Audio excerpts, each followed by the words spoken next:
अजितदादा, आदरणीय अजितदादांबद्दल मी सांगतो. जिल्हा दूध संघाच्या आत्ताच्याच झालेल्या वार्षिक सभेमध्ये अजितदादा हे ग्रामीण भागाचं नेतृत्व करणारं नेतृत्व होतं आणि शेतकऱ्यांचे प्रश्न हे दुसऱ्या तिसऱ्याकडे पांडून उपयोगाचं नाही. म्हणून जिल्हा दूध संघाच्या वार्षिक सभेमध्ये मी अजितदादा पुढं जर्सी गोरे जे सोडून दिले जातात त्यांचा प्रश्न, भाकड जनावरांचा प्रश्न आणि जनावरांचे त्यावेळेला असलेले बाजारबंद या संदर्भात आणि सगळ्यात महत्त्वाचं म्हणजे दुधामध्ये होणारी भेसळ या संदर्भात अजितदादांपुढं थेट प्रश्न मी त्या ठिकाणी जाहीर सभेमध्ये उपस्थित केला.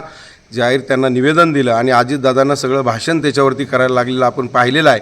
आणि अजितदादांनी मला त्यावेळेला शब्द दिला की मी एकटा याबाबत निर्णय घेऊ शकत नाही, मंत्रालयामध्ये बैठक लावू, संबंधित खात्याचे अधिकारी, मंत्री यांना सगळ्यांना बोलून आपण याबाबत निर्णय घेऊ.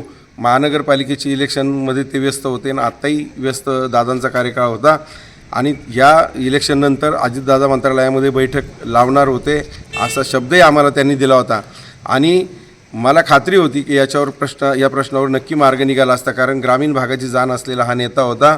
परंतु कालची घटना कानावर पडताच माझं मन अतिशय सुन्न झालं, कारण ग्रामीण भाग अक्षरशः नेतृत्व वाचून पोरका झालेला आहे. अजितदादांसारखं नेतृत्व परखडपणानं भूमिका घेणारं आणि स्पष्ट भूमिका घेणारं नेतृत्व आज हरपलेलं आहे. आज शेतकऱ्यांची बाजू कोणापुढं मांडायची सत्ताधाऱ्यांपुढं हा प्रश्न आज आम्हाला देखील पडलेला आहे, कारण आम्ही सातत्यानं चळवळीमध्ये शेतकऱ्यांच्या प्रश्नासाठी भूमिका घेत असतो.